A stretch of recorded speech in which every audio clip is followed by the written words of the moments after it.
Radio Sport, Radio Sport.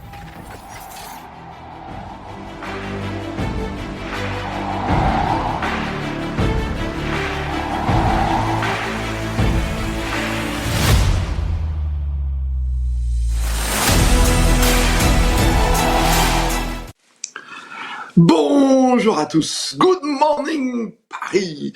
Qu'est-ce qu'on se régale, je reviens toujours pas de cette soirée encore hier, incroyable, vous étiez avec nous, j'espère, en tout cas en duplex du Vidam, où nous sommes tous les soirs à 22h30 pour fêter les médailles du jour, avec ces 2 médailles d'or, bien sûr, qui vont nous faire tellement plaisir, parce qu'on va en reparler évidemment ce matin, et ce soir encore, bien sûr, dans nos émissions, avec l'or et l'argent en escrime, pour Mademoiselle Brune et Mademoiselle Balzer, et la médaille d'or en canoë-kayak de Nicolas Gestin, un Finistérien de Quimperlé. On va retrouver un de nos confrères dans un instant de Ouest France, Nicolas Mangin, qui nous parlera évidemment de l'ambiance, de tout ce qu'il a vécu et peut-être de son portrait, peut-être des petites anecdotes concernant notre nouveau médaillé en or, Nicolas Gestin. Tout va bien pour la France, 16 médailles. Voici le noyau dur de l'équipe qui vous rejoint comme tous les matins, à commencer par le patron, le boss, Fabrice Arad. Bonjour à toi. Bonjour tout le monde.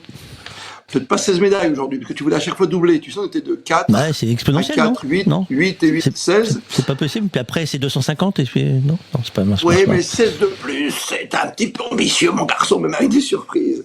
Il est l'homme de tous les paris, des défis fous. Jérôme Armand, je te salue. Salut à tous. Et ton défi, comment ça va? Je viens de le trouver merveilleusement, mais je viens de te trouver un défi, tu vas voir, ça va bien aller.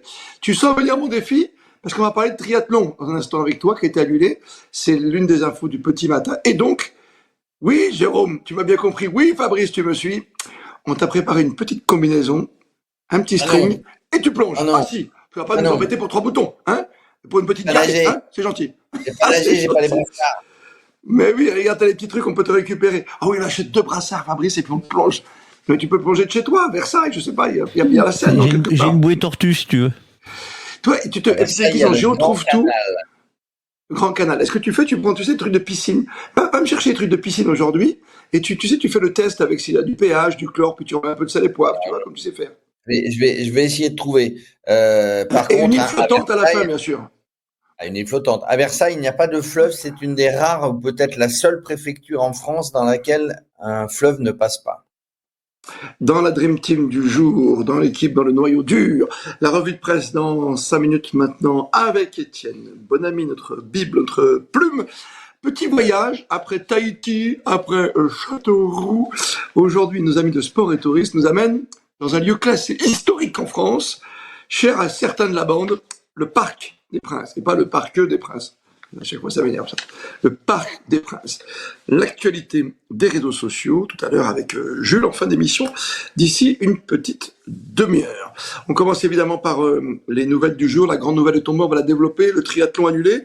Mais auparavant, que nous conseilles-tu, mon cher Fabrice, de suivre aujourd'hui après ces fameuses médailles d'hier? Eh ben, d'entrée de jeu, ceux qui sont peut-être encore en retard, il faudrait d'ailleurs voir si c'est pas déjà passé. C'était en tir ce matin, car on a un co-recordman du monde qui est en position de pouvoir faire quelque chose. C'était le 2e jour des qualifs, hein, c'est Sébastien Guerrero à suivre. Les filles, elles sont engagées pour leur premier jour, c'est Carole Cormeunier et Mélanie Cousy. Judo, on attend. Hein, Cousy. Au judo, forcément, Clarisse, c'est son jour. Elle l'a déjà mis sur Twitter, elle a déjà mis. J'entends et je ressens vos ondes positives, hein, parce que forcément on y va. Ce qui est formidable, c'est que tu es tellement intime avec elle que tu l'appelles Clarisse, quoi. Oui, parce que en fait c'est maintenant, mais c'est comme ça qu'ils regardent, tu regardes les panneaux, tu verras, c'est Allez Clarisse. Clac, quoi. Ils vont mettre Allez Clarisse, ils vont pas mettre quelque chose d'autre, tu vas voir. Il faudra qu'on étudie ce phénomène dans les tribunes, si on peut faire un petit sujet, c'est pas mal. Non, alors faut qu'on envoie Jérôme avec un panneau la prochaine fois, avec panneau Radio Sport te soutient. Ah, c'est pas mal. Ou on met la tête, je sais pas, on peut mettre en tête, on peut mettre, si tu vois que je veux dire, notre petit Domitis à nous. Non, qu'est-ce que t'en penses? On peut. Dans moins de 81 kilos chez les hommes, ça sera Alpha Oumar Diallo qui attaque aussi aujourd'hui. Oui. Alors, il y a 2 options. Soit je te donne le programme des Français, je te donne les médailles possibles. Parce qu'en fait, les médailles possibles, ça sera vers 16h, hein, qu'on pourra le savoir. C'est donc Alpha Diallo. Le tir, on le saura vers 15h30. Vers 16h également, c'est Clarisse Abganinou. Pour l'escrime, c'est l'épée par équipe, Marie-Florence Kodassimi, Oriane Malo-Breton Coraline Vitalis qui sont en quart de finale contre la Corée. Ça m'étonne ça. Ouais, c'est bien ça. À 13h30. On oui, peut c'est ça, à espérer une triple 13h30. médaille, t'as raison, au moins du bronze, quoi. On sait jamais. Natation, 100 mètres d'eau. On a 2 personnes chez les femmes qui peuvent faire quelque chose. Ce sera vers 20h56 s'il y a finale. Vers 21h02 s'il y a finale. Il y a finale. Là, du coup, c'est David Aubry en 800 mètres nage libre. Il est là, en tout cas. Il ne faudrait plus qu'à suivre. J'y serai, monsieur. J'y serai, monsieur. J'y serai, boss. Et puis, dans la journée, tu vas devoir du marchand de ce que tu veux. Est-ce qu'il marche sur l'eau ou pas Est-ce qu'il marche sur l'eau ou pas sur le 200 mètres on va voir ça. 200 mètres. Il en fait 2 et justement. 200 papes et 200 brasses, tu vois. C'est ça, exactement. Et demain, c'est la finale. Et puis il y a du surf. Il y a du surf où il y a des possibilités puisque c'était en quart de finale, c'est à 19h et les finales sera 21h30. On est en train de suivre parce que on est tellement décalé qu'on n'arrive plus à savoir à quel moment c'est vraiment. Je sais toujours pas si à midi il est minuit ou si c'est l'inverse. Oui, c'est ça. À 10h du matin, je sais pas s'il est 10h du soir. Je crois qu'il est 10h du matin. On peut avoir des surprises parce qu'on a de la boxe, on a de l'aviron, on a du hockey, on a du badminton et du volley-plage. Voilà. D'accord, tu as parlé du petit Diallo. J'ai vu que tu étais concentré sur tes fiches. Juste signaler qu'il a commencé son combat depuis une petite minute. Il a pris un petit jaune, mais non, ça va, c'est l'Égyptien qui a pris un petit jaune, donc il est en tête avec un point. Donc ça se passe bien pour son premier match. On suit d'un petit œil le temps que l'on revienne sur cette drôle d'annonce. On sentait quand même légèrement arriver, Jérôme Armand, depuis hier soir, avec les tests de 4h du matin, puis 6h. Pas de triathlon messieurs aujourd'hui. Alors, on en avait parlé effectivement. Les athlètes, alors c'est quand même un petit peu gênant. Hein. Bon, outre le fait que peut-être que la natation sera supprimée, mais c'est gênant dans la préparation. C'est-à-dire que les athlètes, ils s'étaient levés à 3h30, 4h pour déjà prendre leur petit déjeuner, pour se mettre en forme mentalement, pour se dérouiller les muscles, etc. Et puis, on leur a annoncé, les entraîneurs nationaux, les TN, etc. Leur a annoncé que c'était reporté. Alors c'est reporté à demain. Pour l'instant, c'est pas. Ça devait avoir lieu ce matin à 8h. Hein. C'est pour ça que les athlètes s'étaient levés très tôt. Donc c'est reporté à demain à 10h45, sachant qu'il y aura les filles à 8h. Donc peut-être que demain tout est reporté à vendredi. Oui. Ils ont jusqu'à quand? Ils ont jusqu'à dimanche. La date limite, c'est vendredi. Vendredi. Si ça n'a pas lieu vendredi. Alors hier, moi j'ai vu une interview sur France Bleu d'Anne Hidalgo, la maire de Paris, hier, qui disait ne vous inquiétez pas, tout va bien se passer. J'ai vu une interview de Pierre Rabadan, l'adjoint au sport de la mairie de Paris. Ne vous inquiétez pas, on est confiant. Écoutez, s'ils sont confiants, tant mieux. En tout cas, les athlètes, ils sont tous partis se recoucher, parce qu'il faut recharger les batteries. Mentalement, l'influx, il était déjà, tout ça était en route à 4h du matin. Ils sont repartis se coucher. Peut-être qu'ils vont s'entraîner aujourd'hui, évidemment. Mais bon, voilà. Heureusement. On n'est pas sûr que ça ait lieu. Il y a une solution radicale, Jérôme, on en parlait hier soir, c'est que tu annules la natation. On peut pas la faire en piscine ou la décaler quelque part dans d'autres rivières un peu plus saines. Et puis tu figes le temps et tu termines à Paris le reste. Alors ça aurait pu se faire. C'est pas si simple. Non, mais c'est pas si simple. Si ça avait été prévu bien avant, la sécurisation du parcours, etc. Voilà. Alors qu'est-ce qu'il y avait dans Paris pour pouvoir le faire? Il y avait le canal de l'Ourcq. Tout ça se jette dans la Seine. C'est pas très propre. On dit que c'est parce qu'il y a eu de la pluie. Il y a eu beaucoup d'argent qui ont été dépensés pour mettre en place une station d'épuration en amont de la gare de Lyon vers la gare d'Austerlitz là-bas pour filtrer tout ça. Mais la pluie a joué un sale tour, pas que pour la cérémonie d'ouverture. Voilà. Donc, on attend, non pas fébrilement, mais ça serait une vraie frustration pour les athlètes qui se sont préparés parce qu'un triathlon, il y a 3 épreuves. Tu sais quoi? Je suis en train d'y penser. On devrait envoyer tout le monde à Marseille, la veille au soir, tu vois, et les faire courir à Marseille, enfin les faire nager à Marseille. Tu sors, tout le monde a un TGV, ils se reposent pendant 3 heures et ils repartent dès l'arrivée de la gare de Lyon. Voilà. Non, mais tu vois, un truc qui soit... je dis Marseille parce que tu as les épreuves de voile, tu as un plan d'eau, tu as une sécurisation, tu vois ce que je veux dire. On peut nager à Châteauroux, c'est loin. Vous savez pas si l'eau est aux normes non plus à Marseille. Marseille, souvent les plages sont fermées à Marseille. Alors, ceci étant, et c'est ce que disait Madame Hidalgo, en fait, les athlètes, ils ont nagé dans des eaux bien plus sales que ça. Sauf qu'il y a des normes qui sont fixées par la Fédération internationale de triathlon. Et et le COJO emboîte le pas. Hein. Et si la Fédération internationale de triathlon décide que l'épreuve de natation ne peut pas avoir lieu, même si les athlètes se disent on a déjà nagé dans pire que ça, l'épreuve ne peut pas avoir lieu. On disait avec le président de la Fédération suisse du triathlon, qui était notre invité, parce qu'on a eu la chance d'être conviés hier à un petit pot sympa. Et c'est vrai que, franchement, il y a de plus en plus d'inquiétudes par rapport. Tu as raison, Fabrice, de mettre le doigt sur le problème de Marseille. Même chez lui, en Suisse, dans un petit lac de montagne, il y a des chiens qui sont morts. Il y a 3 chiens qui ont été retrouvés morts après avoir absorbé de l'eau, pollués par des algues bleues. Alors, c'est pas, comme il disait, pour l'instant, il n'y a pas de côté létal pour l'homme. Mais enfin, si déjà les animaux meurent dans de l'eau légèrement polluée, on n'en est pas là pour le triathlon dans la Seine. C'est un problème d'égout depuis des années, tu l'as dit, tu l'as rappelé, tu as insisté là-dessus. Il y a une station d'épuration qui a été faite, qui a été créée il n'y a pas longtemps du côté de la gare de Lyon. C'est le feuilleton, on sentait au départ la cérémonie d'ouverture ou non aux Jeux Olympiques, et puis triathlon ou pas, avec la mise en scène, la glissade de la ministre, Anne Hidalgo, voilà, qui se prend pour Laure Manodou. Enfin, il y a de tout, même Tony Estanguet a nagé. Donc ta mission, ton défi pour ce soir, 22h30, Jérôme, je ne demande pas de te baigner, parce qu'on tient à toi. On n'a pas envie d'avoir plein de boutons, tu vois, sur l'écran de Radio Sport, même si, soi-disant, on risque rien. Fais-nous un petit test piscine, tu sais, on va récupérer, tu vas acheter le chlore, le pH, et puis on peut même trouver quelqu'un, un petit spécialiste, pourquoi pas.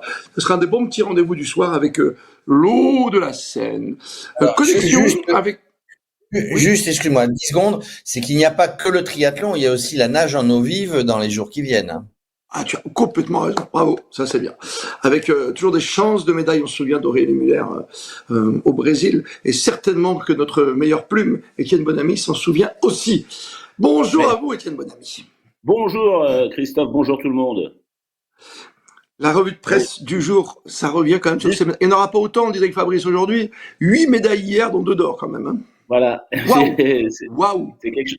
Et voilà, c'est l'effet. Waouh, non, c'est quelque chose d'assez extraordinaire. Parce que dans les médailles, il y en a qui étaient attendues et il y en a qui sont des surprises. La médaille du judo, la médaille d'argent de Gaba est une divine surprise. C'est pas la première fois que le judo révèle comme ça des champions ou des championnes incroyables. Je me rappelle d'Émilie Andéol en 2016, qui est championne olympique des lourds. Personne l'attendait. Tout le monde souhaitait qu'elle fasse un bon parcours, mais c'était des trucs incroyables. C'est ça aussi les jeux, c'est que c'est une journée, c'est la chance d'une journée. Vous pouvez être en forme. Votre meilleur adversaire se rate. Regardez la japonaise la dernière fois au judo, qui est la numéro 1, qui n'est pas la numéro 1 mondiale, mais qui est la meilleure judokate dans sa catégorie et qui se fait sortir tout de suite. Donc cet effet surprise des JO, il gagne tout le monde, il gagne la presse aussi, parce que beaucoup de titres ce matin se pâment devant la réussite française. C'est 8 médailles. L'équipe a titré Waouh, pour parler l'effet Waouh, bien sûr, l'effet Waouh. Voilà, le Monde a titré les Français se prennent au jeu, le Parisien a titré les Bleus sont chauds, ce qui permet de faire un petit clin d'œil à cette canicule qui guette les jeux, plus les spectateurs, je pense. Je regardais hier des images à Vers-sur-Marne où David se trouvait. Je pense qu'il faut son bob, c'est pas son parapluie. Lequel, celui du Tour de France, oui. On peut trouver sur le Tour de France, il y a plein de bobs, si tu veux. Oui, voilà. On va distribuer des cochonnous un peu partout, Christophe. Non, mais cet effet waouh. Hier, je parlais avec Jean-François Lamour au Sabre, et justement, il disait, quand ça démarre bien comme ça emmène tout le monde, ça emmène les athlètes, ça emmène la délégation, et ça emmène le public. Et le public, tout le monde parle aujourd'hui de l'ambiance incroyable. J'ai lu un peu même chez nos confrères étrangers, tout le monde parle de cette furia qu'il y a. On n'est pas habitué des Marseillaises. Alors bon, ça c'est un peu. On sait qu'en France, on n'a pas la culture du supporterisme. Voilà. Donc on a une chanson. On a une chanson dans c'est la Marseillaise. Ne saute pas. Ouais. Voilà. Oui. Bon, c'est à l'image du peu d'intérêt qu'on a aussi et du peu d'attachement qu'on a pour le sport. Vous voyez, en Angleterre, il n'y a personne qui chante le God Save the Queen toutes les 5 minutes. Mais bon, c'est pas grave. Non. Généralement, les Anglais inventent une chanson sur un champion. Exactement. Mais dans tous les sports. Souviens-toi de Vieira. Patrick Vieira, quand il est arrivé d'Arsenal, il vient du Sénégal. Donc c'était Vieira. He come from Senegal, and he plays for Arsenal. Et puis Giroud, avec le Hey Jude, quoi. La, Giroud. Et Cantona, ou à Cantona. Cantona. Voilà, non mais c'est pas grave. Alors, en revanche, là où ça trouble, et même en bien ou parfois un petit peu avec surprise, c'est dans des endroits où on n'avait pas l'habitude. Au Grand Palais, hier, les chants, par moments, il a presque fallu que les escrimeuses et les escrimeurs s'arrêtent parce que le public chante tout le temps et ça trouble énormément. Vous imaginez le calme. Mais ça, c'est peut-être un phénomène qu'on pourra décortiquer, si tu veux bien. Un jour, on va trouver un spécialiste, parce que tu l'as remarqué sur le Tour de France, l'effet Pinot, l'effet Bardet à des virages. Il y a un public, j'allais dire, entre guillemets, c'est pas un public de footix, attention, c'est pas ce que je veux dire. C'est un public de foot, tout simplement, de foot, qui vient sur les épreuves, tu vois ce que je veux dire, manifester. Je vais te donner une explication, c'est que hier, j'ai parlé avec des gens parce que ils sortent tous des portraits, des drapeaux, et qui ne saute pas n'est pas français. Bon, voilà, pour aller dans les stades, on connaît ces chansons-là. Et je parlais avec un supporter qui avait un drapeau, qui avait une perruque bleu blanc rouge, et je lui dis mais non, vous supportez l'escrime? Et il me dit non, pas du tout. Je lui dis quoi ça? Je dis vous avez eu des places? Et en fait, il m'a expliqué qu'il y a Paris 2024 a sollicité plusieurs groupes. Je vais appeler ça des ambianceurs qui font. Lui, il était déjà allé au water-polo, donc ils sont chargés de faire la claque, l'ambiance, de chanter, de mettre. Il y a des DJ, il y a des. Au micro, il y a quelqu'un qui fait répéter, pas des chorégraphies, mais qui fait répéter des chants avant le début des compétitions. Tout ça pour lancer. Alors, c'est un public qui par moment n'apprécie pas toujours la qualité du spectacle. Hier, il y a eu de très belles parties. C'est bizarre, mais en même temps, un public de fêtard. Ça donne un effet incroyable. Voilà. T'as vu autre chose dans la presse avant de recevoir notre invité? Oui. As-tu vu d'autres, Étienne? J'ai vu, alors il y a beaucoup de papiers. J'ai vu un petit papier dans le Figaro qui m'a bien plu, où ils ont fait un sujet avec Thomas Samut, qui est le préparateur mental de Léon Marchand. Voilà, il a 50 ans, il vit en Bretagne, et lui, comme dit le Figaro, il a 200 médailles internationales au palmarès parce qu'il est le préparateur mental de beaucoup de sportifs, et notamment on sait que Léon Marchand, en 2020, c'est-à-dire avant les Jeux, s'était un peu posé la question, voilà, était un peu à bout de, voilà, c'est dur la pression de toujours s'entraîner, de savoir quel est l'objectif, de savoir si on progresse. Il a beaucoup aidé, et le Figaro rappelle que lorsqu'il a terminé sa course dimanche soir, il est tombé dans les bras samedi soir, il est tombé dans les bras. Dimanche soir, dimanche soir. Là, Samut était à la sortie du bassin et Léon Marchand est tout de suite allé le serrer dans ses bras. Voilà. C'est aussi les gens de l'ombre. Il y a les entraîneurs, les kinésas, et il y a les préparateurs mentaux qui sont très importants pour le sport de haut niveau parce qu'on y est en haut. Allez dans le Figaro alors. Très bien, merci Étienne. Bon ami, tu as choisi quelle épreuve aujourd'hui? J'ai pas encore regardé parce que j'ai une réunion à 11h et je vais voir. Mais il y a, voilà. Je veux. C'est la carte. Il y a entrée, plat, dessert. C'est génial les jeux. Va voir Clarisse. Si tu peux aller voir Clarisse, ça nous arrange. Hein, un petit peu de judo, on n'a pas encore fait. D'accord? Je peux y aller cet après-midi. Pas mal, Clarisse avec Benignou et le petit Diallo qui a réussi à passer son premier tour. Fabrice, je suis en train de regarder ton copain, je sais que t'aimes beaucoup les fratries, et je vois que le petit Popov va bien, hein, pour l'instant en badminton, contre les Américains, ça joue 6-5. On revient sur les médailles d'hier, c'est important de saluer l'or, parce que c'est rare l'or. On a 16 médailles, mais ça fait 1, 2, 3, 4 médailles d'or pour l'instant, 5 médailles d'or. 5 médailles d'or avec 2 médailles hier, avec le double en escrime, bien sûr, l'or et l'argent. Et puis, en canoë-kayak, ce formidable Nicolas Gestin, qui gagne la demi, qui gagne la finale. C'est un Finistérien, donc on appelle tout de suite nos amis de West France. Et je vois qu'il est déjà là. Il est paré de son plus beau costume et de cette fameuse accréditation que tout le monde lui envie. Bonjour Nicolas Mongeard. Bonjour à tous, vous m'entendez bien, ouais? Vous êtes parfait, vous êtes déjà dans votre petit box prêt à partir. On dirait que vous êtes dans le village des champions. Non, je suis dans la salle de presse de la Défense Arena, donc on attend les coups de Léon Marchand. Ah, très bien. Bon, on se verra tout à l'heure parce que je viendrai vous faire un petit coucou, tiens, directement. Léon qui a encore une journée assez incroyable, on le disait. Il nage quoi? Il nage les deux ce matin, les 2 x 200? Brasse et Ouais, papillon. 200 papillons et 200 brasses, et puis les demi-finales ce soir également. Mais c'est une grosse journée parce qu'il y a aussi Maxime Grousset qui est en temps lice sur la course sereine du 100 mètres, donc ça va être sympa. Ça va être une belle soirée, une belle journée pour vous complète à Ouest-France. Vous êtes souvent au bassin, mais vous avez suivi à distance, j'imagine, la performance de quelqu'un qui vous est cher, qui est de chez vous, de Quimperlé, c'est bien ça. C'est Nicolas Gestin, ça a dû être la fête au village, que la première médaille, je pense, pour cette ville. Ouais, complètement. Bah, surtout que voilà, c'est un athlète qu'on suit particulièrement depuis un moment parce que breton, et puis voilà, c'est quelqu'un avec qui on a fait des chroniques toute l'année, un athlète qui est vraiment très très sympa, très ouvert, très avenant avec les gens, et donc c'est vrai qu'on était tous très contents de le voir performer, d'autant que c'est pas non plus si souvent que ça qu'on a des champions olympiques en Bretagne, donc on prend ce qu'il y a à prendre. On prend, on prend. 24 ans, c'est un personnage avec ses yeux perçants. On voit qu'il y a une équipe derrière lui.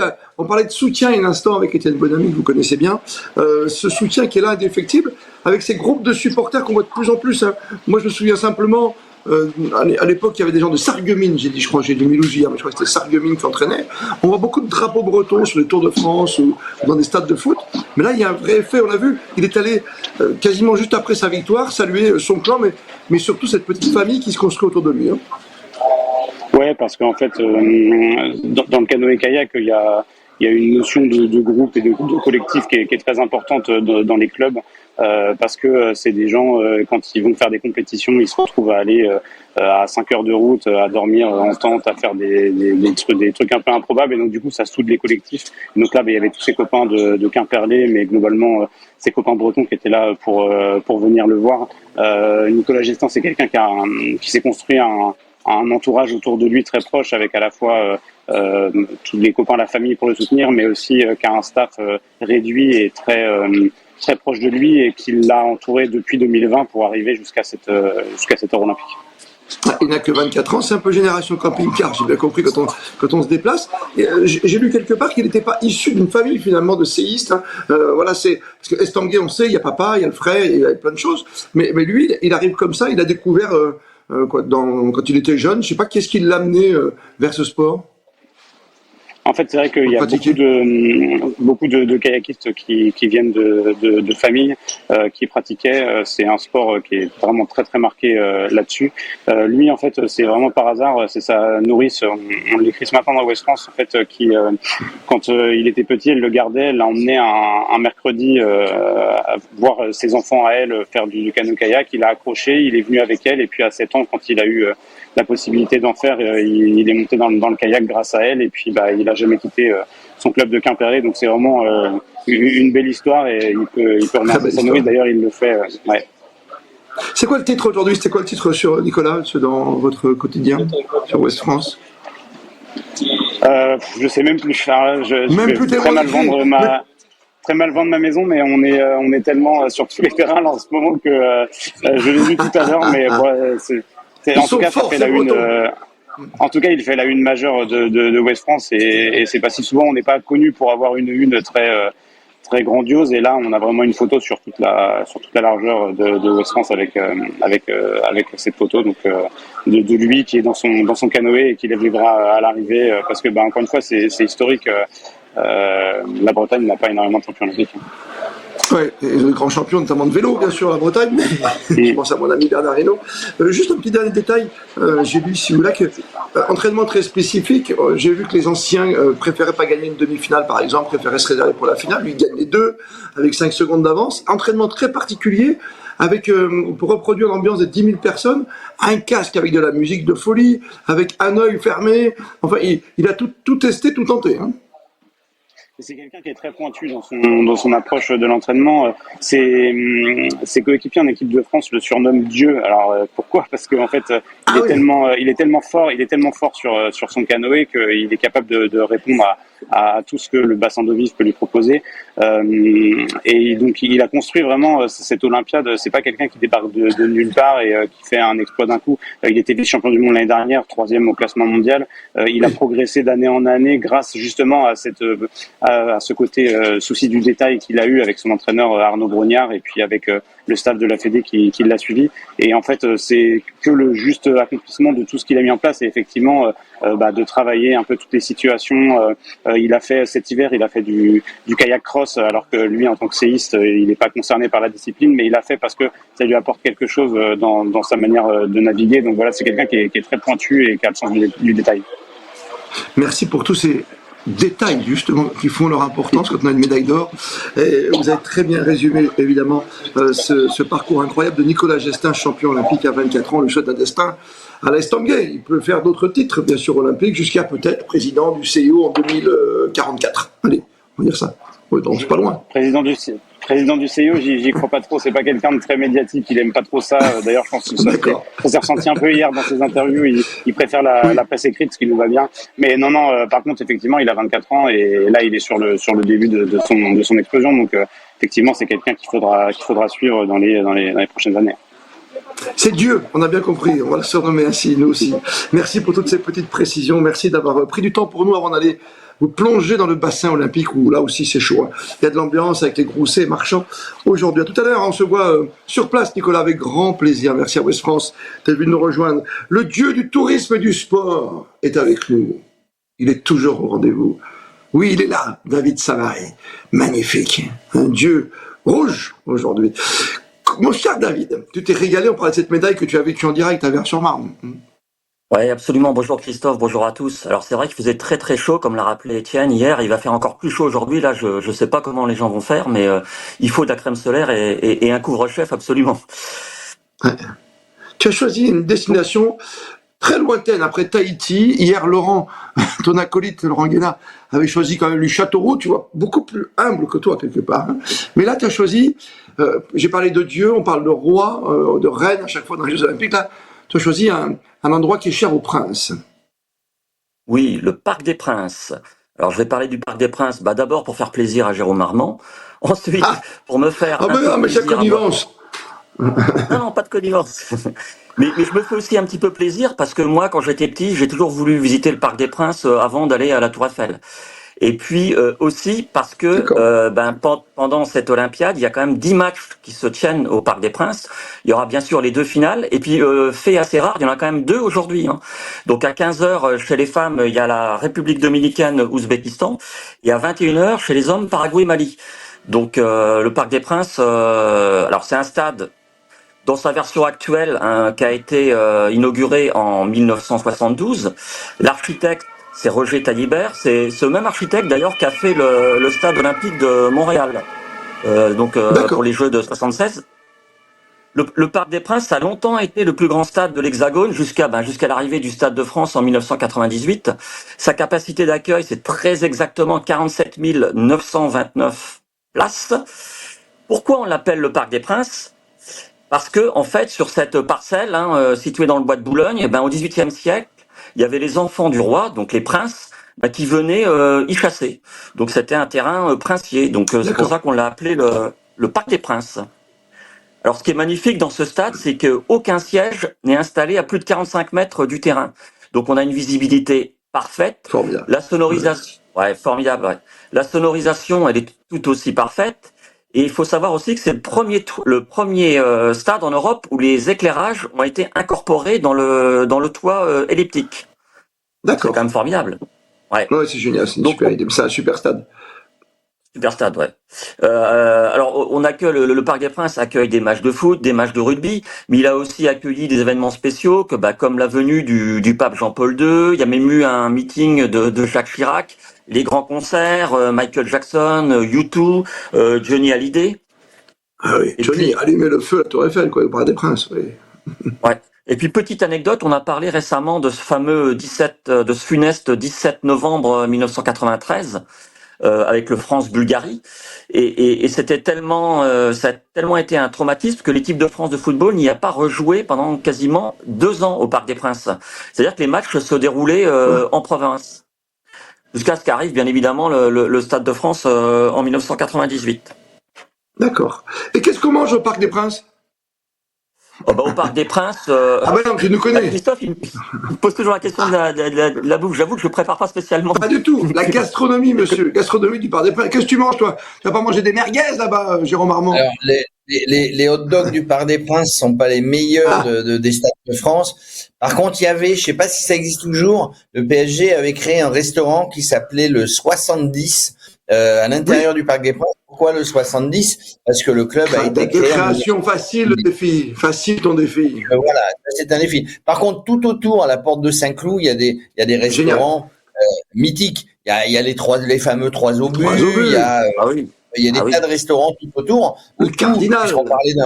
On parlait d'un beau stade qui accueille une superbe équipe, qui est le PSG. Avant un match du PSG, ces restaurants sont pleins. Les gens arrivent 2-3 heures avant et font un petit resto avant d'entrer au parc. Bah oui. Voilà une bonne idée. Tu vas au parc cet après-midi, mon cher David?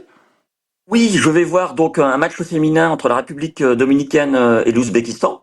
Je pense que ça va être très sympa. Là aussi, il va faire chaud. Ah oui. Mais peut-être que je peux dire aussi que c'est qu'on peut visiter le Parc des Princes. Il y a ce qu'on appelle un stadium tour. Bien évidemment, en dehors des JO, ça coûte 27,50 € par personne et on peut visiter les vestiaires, le tunnel, le bord de pelouse. Donc, pour beaucoup de gens, c'est quelque chose d'énorme. Et les fans du PSG, ils vont devoir... Comment ? Ça devrait être gratuit, c'est pas possible, ça 27,50. Ça devrait être gratuit, on est d'accord. Et les fans du PSG, ils devront attendre le 25 août lors de la deuxième journée de championnat et la réception de Montpellier, donc pour voir leur équipe favorite. Sans Kylian Mbappé qui a racheté le stade Malherbe de Caen. C'est Kiki, quoi. Merci, bon après-midi avec l'Ouzbékistan. Tu sais bien d'aller voir des matchs un peu différents. Tu me diras s'il y a du monde d'ailleurs. J'aimerais savoir si on remplit un stade pendant les Jeux Olympiques avec des matchs de poule, bien sûr. Puisqu'après, ça monte en puissance. Sur cette équipe de France, comme on l'a vécu avec Jérôme, pour le rugby, qu'il soit masculin ou féminin. Il est 10h30, comme tous les matins, avant de conclure.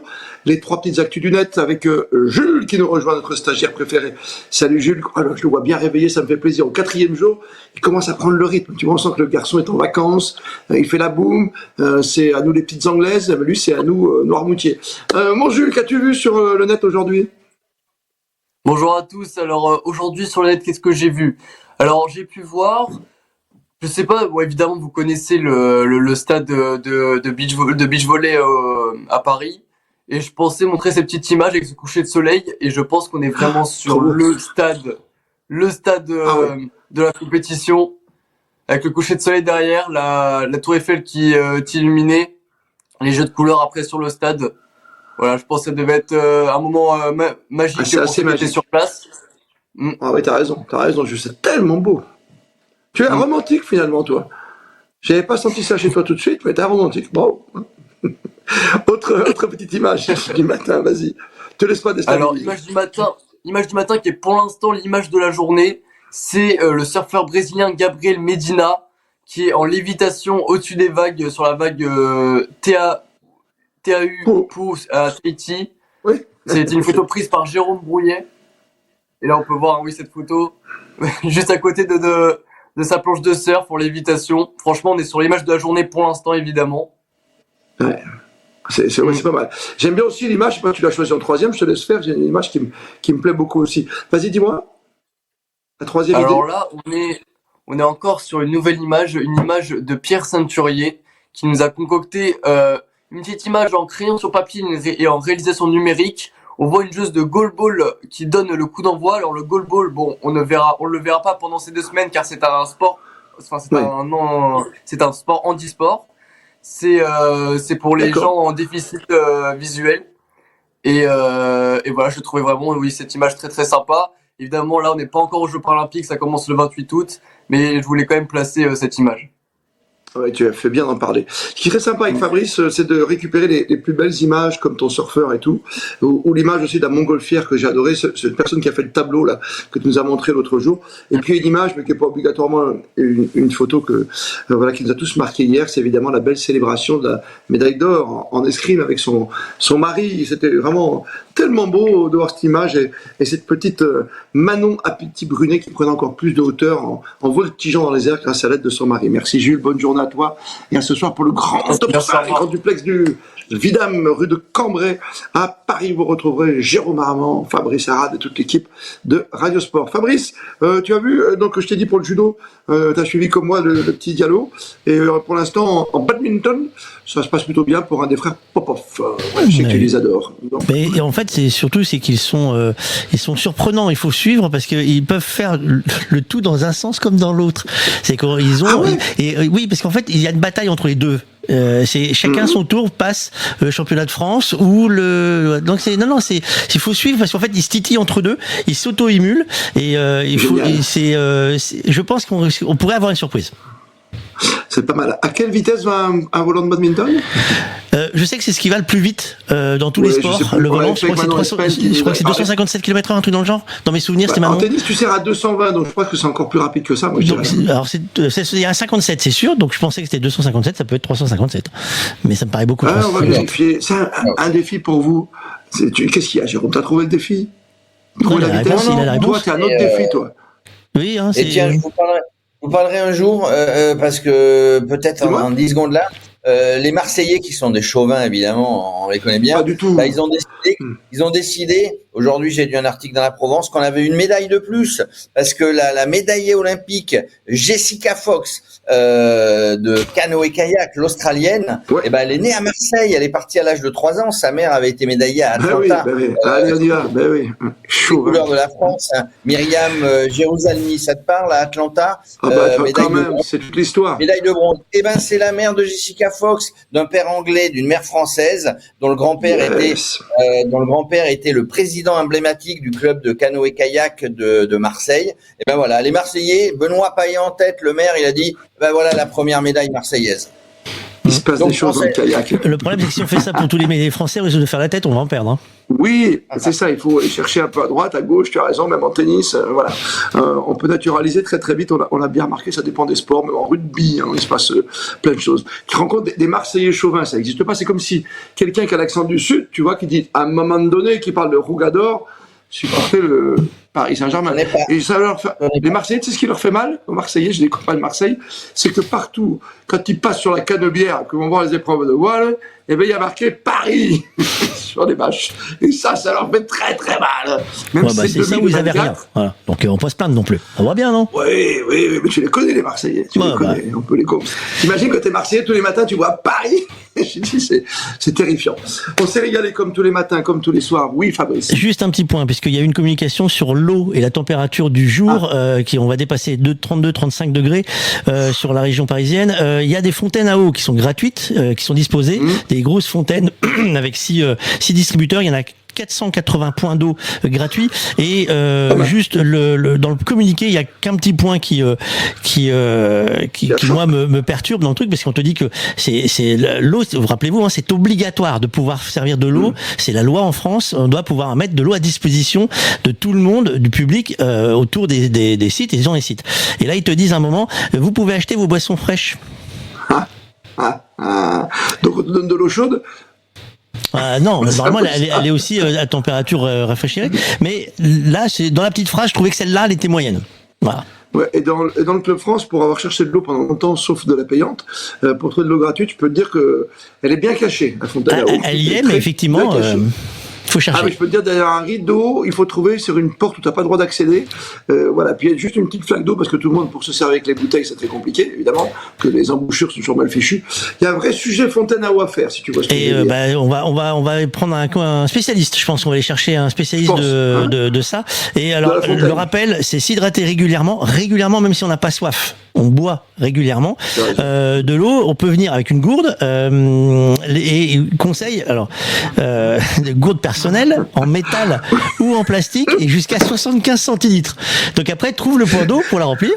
Et après, il faut se protéger du soleil, donc crème solaire et chapeau. Donc normalement, on devrait voir plein de chapeaux aujourd'hui sur les estrades et passer du temps dans un endroit frais. Alors sur le stade. Si je prends le stade du beach volley, où il n'y a pas un arbre, il n'y a pas un pet d'ombre, je sais pas s'ils vont trouver du frais. Hein. Tu parles comme les Marseillais, il n'y a pas de pédo, moi. Ouais, que dalle. Allez, n'oubliez pas vos gourdes, vous avez raison, la petite casquette qui va bien Radio Sport. Et n'oubliez pas de jouer. On rappelle qu'il y a un jeu concours jusqu'au 4, Fabrice, avec un cadre de vélo origine et toutes les casquettes, les bobs pour vous Ça a protéger. commencé, ça a commencé. Il y a eu des réponses, elles sont étonnantes, les réponses, elles sont étonnantes. Je ne vous dirai pas pour l'instant laquelle est en tête. Nous, donc, je rappelle, c'est le poids de l'équipage. Le poids de l'équipage, 3 personnes, 260 kilos au départ du Tour de France. Quel est le poids à l'arrivée? Sera-t-il inférieur, égal ou supérieur à 260 kilos? Il y a une tendance sur les choix, mais je vous les donne pas. Hein, Ah là là là là. Plus ou moins 260 kilos. Attention, on s'est pesé au retour du Tour. On n'est pas pesé là maintenant. Ah non, à l'arrivée. Le soir, tu vois. Pile poil à l'arrivée. Au moment où le maillot jaune a eu son... On a attaqué la saison du riolet, là, c'est moche. Hein. C'est terrible. Hein. Au Vidam, t'es pas obligé de prendre le dessert. Hein. Vous avez remarqué que je n'ai pas pris de dessert. Vous avez remarqué que je n'ai pas pris de dessert hier soir. C'est bien pour ça que je fais la remarque à Christophe, hein, parce que tu vois, il y en a qui savent se retenir. Pour une fois. Je vous signale, il y en a qu'un qui fait des allers-retours Club France pour l'instant, parce que Jérôme a trouvé l'astuce, il s'arrête au Club de Colombie qui est le premier à 100 mètres, alors que le Club France, il a 1000 mètres, Jérôme. Donc 100 plus 100, ça fait que 200. Tu vois, mais 1000 et 1000, ça te fait 2 kilomètres. T'as compris le coup? Jérôme, je t'attends ce soir, évidemment, au Vidam, avec ton petit test, d'accord, triathlon. Ça sera très, très sympa. Et je te ramènerai ton bob que tu as laissé dans la piscine, d'accord, à Paris, l'autre jour, au fond de la piscine. J'ai touché le fond de la piscine. Passez une bonne journée. Fabrice, le boss, à ce soir, toute équipe, bien sûr, en pleine forme. Ah, voilà, parce que tout le monde se lève pour Jérôme, bien sûr. Évidemment. Et Danette.